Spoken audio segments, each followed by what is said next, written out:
بسم الله الرحمن الرحيم الحمد لله الذي أنزل على عبده الكتاب ولم يجعل له عوجا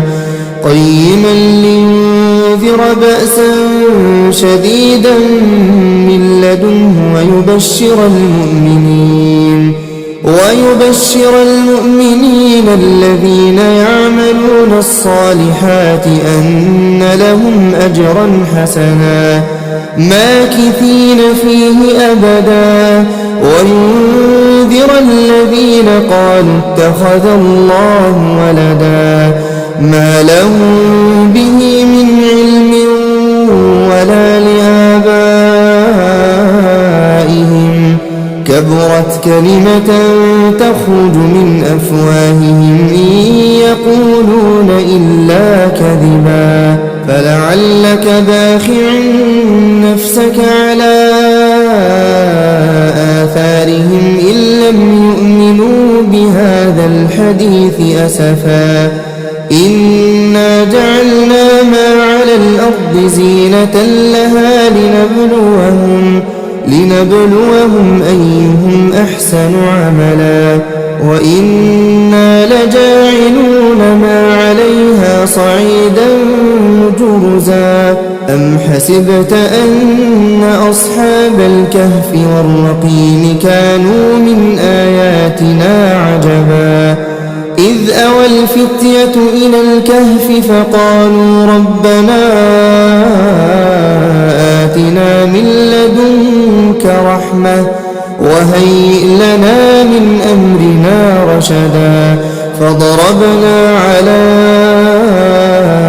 آذانهم في الكهف سنين عددا ثم بعثناهم لنعلم أي الحزبين أحصى لما لبثوا أمدا نحن نقص عليك نبأهم بالحق إنهم فتية آمنوا بربهم وزدناهم هدى وربطنا على قلوبهم إذ قاموا فقالوا ربنا رب السماوات والأرض لن ندعو من دونه إلها لقد قلنا إذا شططا هؤلاء قومنا اتخذوا من دونه آلهة لولا يأتون عليهم بسلطان بين فمن أظلم ممن افترى على الله كذبا وإذ اعتزلتموهم وما يعبدون إلا الله فأووا إلى الكهف ينشر لكم ربكم من رحمته ويهيئ لكم من أمركم مرفقا وترى الشمس إذا طلعت تزاور عن كهفهم ذات اليمين وإذا غربت تقرضهم ذات الشمال وهم في فجوة منه ذلك من آيات الله من يهد الله فهو المهتد ومن يضلل فلن تجد له وليا مرشدا وتحسبهم أيقاظا وهم رقود ونقلبهم ذات اليمين وذات الشمال وكلبهم باسط ذراعيه بالوصيد لو اطلعت عليهم لوليت منهم فرارا ولملئت منهم رعبا وكذلك بعثناهم ليتساءلوا بينهم قال قائل منهم كم لبثتم قالوا لبثنا يوما أو بعض يوم قالوا ربكم أعلم بما لبثتم فابعثوا أحدكم بورقكم هذه إلى المدينة فلينظر أيها أزكى طعاما فليأتكم برزق منه وليتلطف ولا يشعرن بكم أحدا إنهم إن يظهروا عليكم يرجموكم أو يعيدوكم في ملتهم ولن تفلحوا إذا أبدا وكذلك أعثرنا عليهم ليعلموا أن وعد الله حق وأن الساعة لا ريب فيها إذ يتنازعون بينهم أمرهم فقالوا بنوا عليهم بنيانا ربهم أعلم بهم قال الذين غلبوا على أمرهم لنتخذن عليهم مسجدا سيقولون ثلاثة رابعهم كلبهم ويقولون خمسة سادسهم كلبهم رجما بالغيب ويقولون سبعة وثامنهم كلبهم قل ربي أعلم بعدتهم ما يعلمهم إلا قليل فلا تمار فيهم إلا مراء ظاهرا ولا تستفت فيهم منهم أحدا ولا تقولن لشيء إني فاعل ذلك غدا إلا أن يشاء الله واذكر ربك إذا نسيت وقل عسى أن يهديني ربي لأقرب من هذا رشدا ولبثوا في كهفهم 300 سنين وازدادوا 9 قل الله أعلم بما لبثوا له غيب السماوات والأرض أبصر به وأسمع ما لهم من دونه من ولي ولا يشرك في حكمه أحدا واتل ما أوحي إليك من كتاب ربك لا مبدل لكلماته ولن تجد من دونه ملتحدا واصبر نفسك مع الذين يدعون ربهم بالغداة والعشي يريدون وجهه ولا تعد عيناك عنهم تريد زينة الحياة الدنيا ولا تطع من أغفلنا قلبه عن ذكرنا واتبع هواه وكان أمره فرطا وقل الحق من ربكم فمن شاء فليؤمن ومن شاء فليكفر إنا أعتدنا للظالمين نارا أحاط بهم سرادقها وإن يستغيثوا يغاثوا بماء كالمهل يشوي الوجوه بئس الشراب وساءت مرتفقا إن الذين آمنوا وعملوا الصالحات إنا لا نضيع أجر من أحسن عملا أولئك لهم جنات عدن تجري من تحتهم الأنهار يحلون فيها من أساور من ذهب ويلبسون ثيابا خضرا من سندس واستبرق متكئين فيها على الأرائك نعم الثواب وحسنت مرتفقا واضرب لهم مثلا الرجلين جعلنا لأحدهما جنتين من أعناب وحففناهما بنخل وجعلنا بينهما زرعا كلتا الجنتين آتت أكلها ولم تظلم منه شيئا وفجرنا خلالهما نهرا وكان له ثمر فقال لصاحبه وهو يحاوره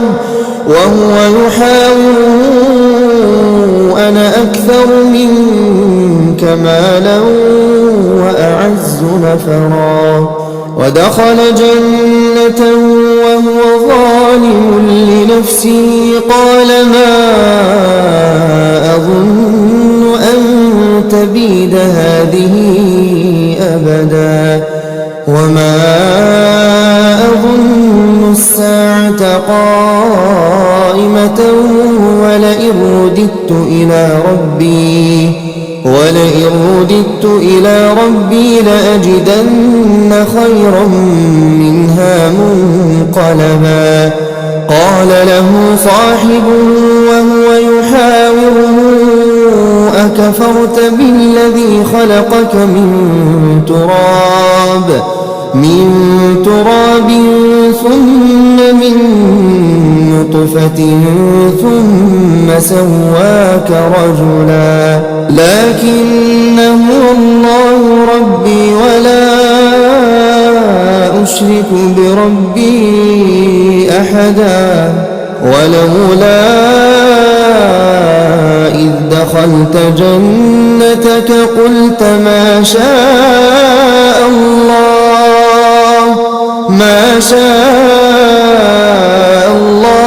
لا قوة إلا بالله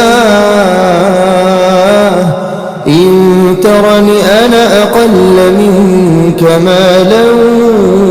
وولدا فعسى ربي أن يؤتيني خيرا من جنتك ويرسل عليها حسبانا من السماء فتصبح صعيدا زلقا أو يصبح ماؤها غورا فلن تستطيع له طلبا وأحيط بثمره فأصبح يقلب كفيه على ما أنفق فيها وهي خاوية على عروشها ويقول يا ليتني لم أشرك بربي أحدا ولم تكن له فئة ينصرونه من دون الله وما كان منتصرا هنالك الولاية لله الحق هو خير ثوابا وخير عقبا واضرب لهم مثل الحياة الدنيا كماء أنزلناه من السماء فاختلط به نبات الأرض فأصبح هشيما تذروه الرياح وكان الله على كل شيء مقتدرا المال والبنون زينة الحياة الدنيا والباقيات الصالحات خير عند ربك ثوابا وخير أملا ويوم نسير الجبال وترى الأرض بارزة وحشرناهم فلم نغادر منهم أحدا وعرضوا على ربك صفا لقد جئتمونا كما خلقناكم أول مرة بل زعمتم أن لن نجعل لكم موعدا ووضع الكتاب فترى المجرمين مشفقين مما فيه ويقولون يا ويلتنا ما لهذا الكتاب لا يغادر صغيرة ولا كبيرة إلا أحصاها ووجدوا ما عملوا حاضرا ولا يظلم ربك أحدا وإذ قلنا للملائكة اسجدوا لآدم فسجدوا إلا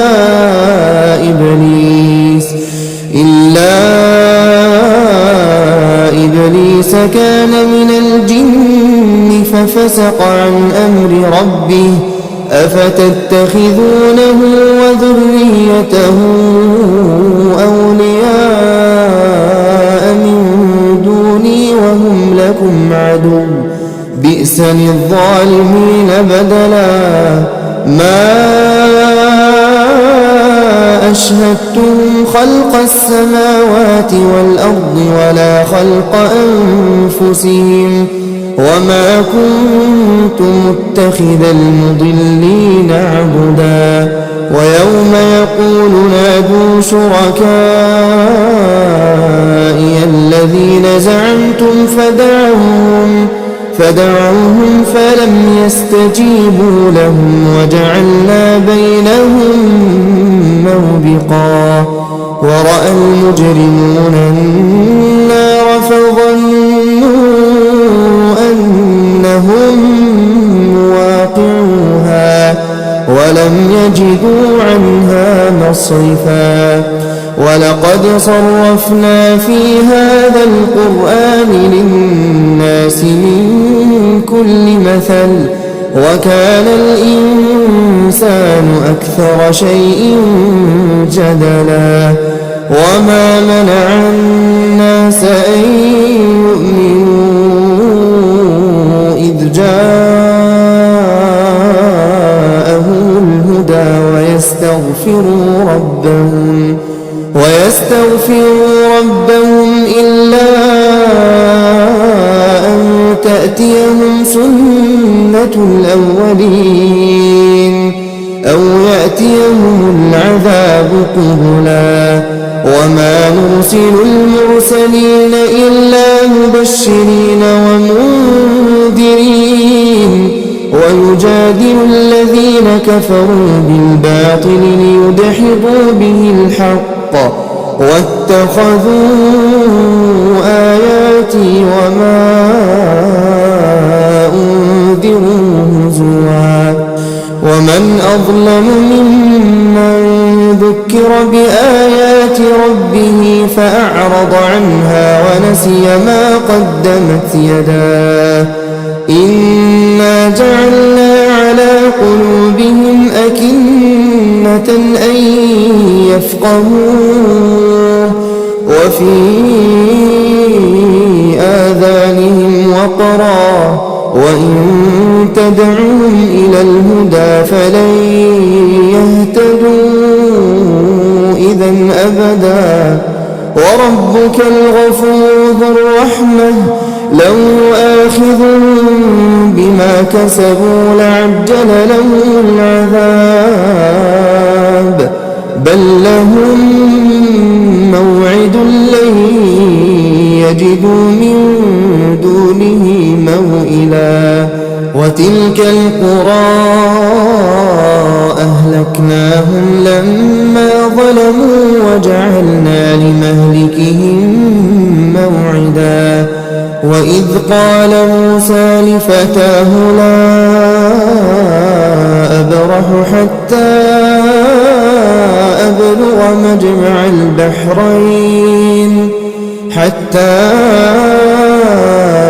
أبلغ مجمع البحرين أو أمضي حقبا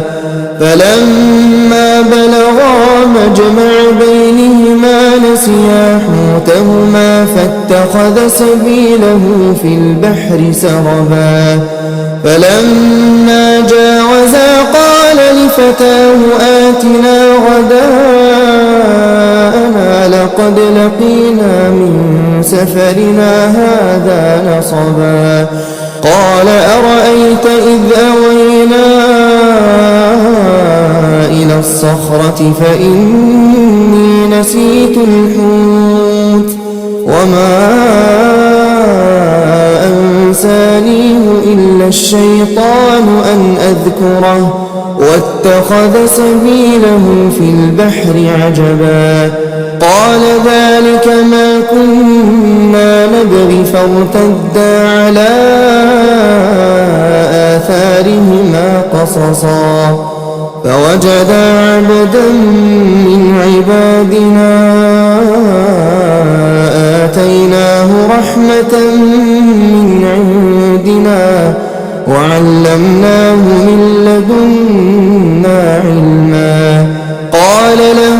موسى هل أتبعك على أن تعلمني مما علمت رشدا قال إنك لن تستطيع معي صبرا وكيف تصبر على ما لم تحط به خبرا قال ستجدني إن شاء الله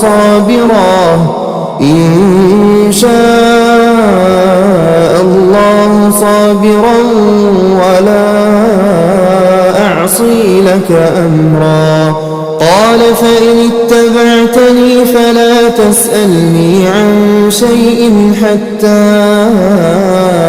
أحدث لك منه ذكرا فانطلقا حتى إذا ركبا في السفينة خرقها قال أخرقتها لتغرق أهلها لقد جئت شيئا إمرا قال ألم أقل إنك لن تستطيع معي صبرا قال لا تؤاخذني بما نسيت ولا ترهقني من أمري عسرا فانطلقا حتى إذا لقيا غلاما فقتله قال أقتلت نفسا زكية بغير نفس لقد جئت شيئا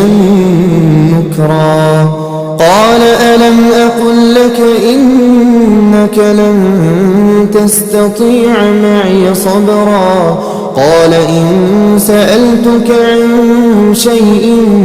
بعدها فلا تصاحبني قد بلغت من لدني عذرا فانطلقا حتى إذا أتيا أهل قرية استطعما أهلها فأبوا أن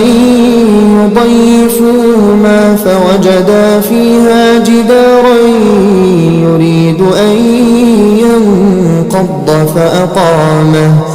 قال لو شئت لاتخذت عليه أجرا قال هذا فراق بيني وبينك سأنبئك بتأويل ما لم تستطع عليه صبرا أما السفينة فكانت لمساكين يعملون في البحر فأردت أن أعيبها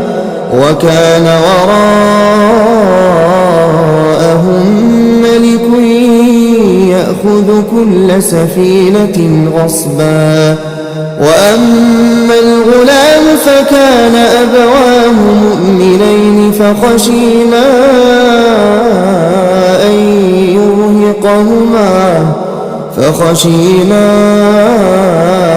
أن يرهقهما طغيانا وكفرا فأردنا أن يبدلهما ربهما خيرا منه زكاة وأقرب رحما وأما الجدار فكان لغلامين يتيمين المدينة وكان تحته كنز لهما وكان أبوهما صالحا فأراد ربك أن يبلغا أشدهما ويستخرجا كنزهما رحمة من ربك وما فعلته عن أمري ذلك تأويل ما لم تسطع عليه صبرا ويسألونك عن ذي القرنين قل سأتلو عليكم منه ذكرا إنا مكنا له في الأرض وآتيناه من كل شيء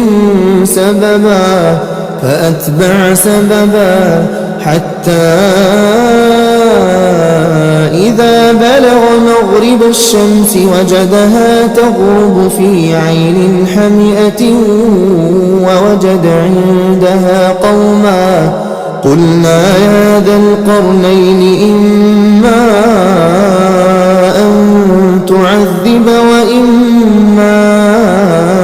أن تتخذ فيهم حسنا قال أما من ظلم فسوف نعذبه ثم يرد إلى ربه فيعذبه عذابا نكرا وأما من آمن وعمل صالحا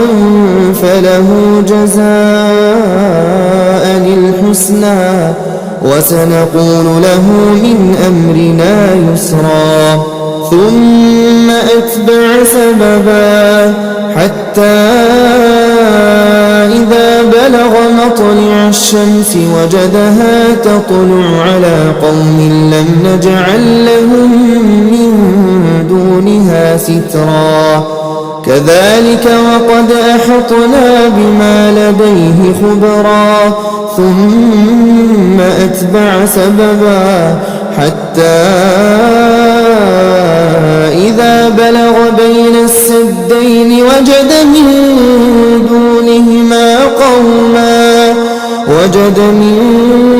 دونهما قوما لا يكادون يفقهون قولا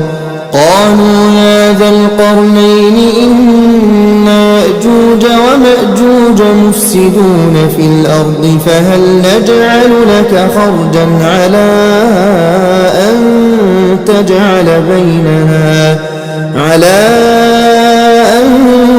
تجعل بيننا وبينهم سدا قال ما مكني فيه ربي خير فأعينوني بقوة أجعل بينكم وبينهم ردما آتوني زبر الحديد حتى إذا ساوى بين الصدفين قال انفخوا حتى إذا جعله نارا قال آتوني أفرغ عليه قطرا فما استطاعوا أن يظهروا وما استطاعوا له نقبا قال هذا رحمة من ربي فإذا جاء وعد ربي جعله دكاء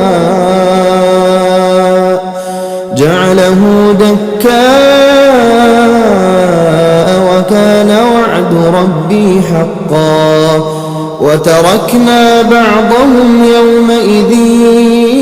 يموج في بعض ونفخ في الصور فجمعناهم جمعا وعرضنا جهنم يومئذ للكافرين عرضا الذين كانت أعينهم في غطاء عن ذكري وكانوا لا يستطيعون سمعا أفحسب الذين كفروا أن يتخذوا عبادي من دوني أولياء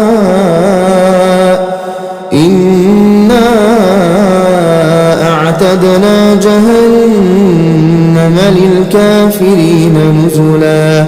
قل هل ننبئكم بالأخسرين أعمالا الذين ضل سعيهم في الحياة الدنيا وهم يحسبون أنهم يحسنون صنعا أولئك الذين كفروا بآيات ربهم ولقائه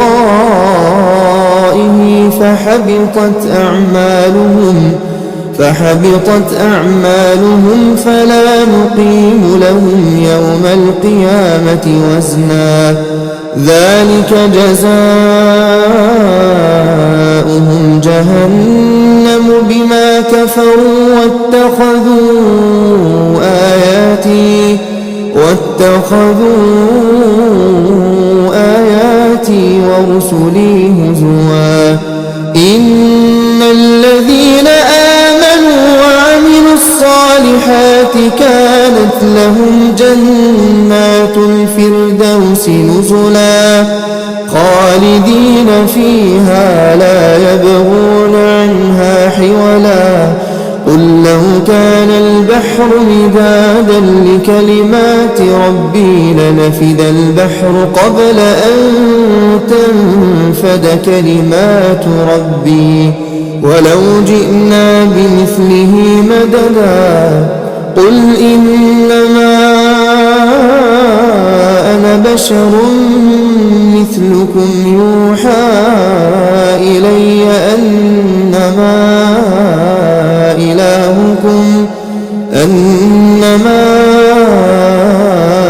إلهكم إله واحد فمن كان يرجو لقاء ربه فليعمل عملا